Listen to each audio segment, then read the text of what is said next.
Welcome to Chillin' 101. We hope this video helps. You begin by confirming power and proximity. Charge both AirPods and case above 20% so pairing won't drop. On your phone, turn Bluetooth on. On iPhone, keep the device unlocked because system prompts appear automatically. Make sure the AirPods remain in the closed case until you initiate pairing. This preserves their pairing mode.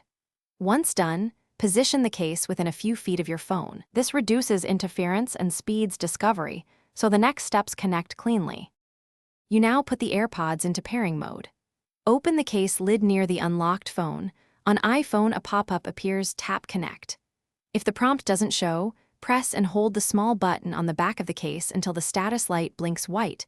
That indicates discoverable mode. For Android or other Bluetooth devices, open Bluetooth settings, start a scan, and select the AirPods name shown. Make sure you wait for the light to blink and the device to finish pairing before closing anything.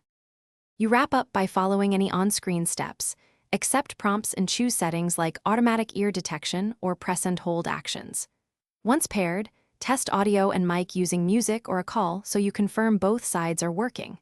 If pairing fails, reset the AirPods by holding the back button about 15 seconds until the light flashes amber then white, then retry. Make sure Bluetooth permissions are enabled on your phone and, if needed, restart the phone to clear temporary Bluetooth conflicts. Thanks for watching. Consider subscribing if we helped you.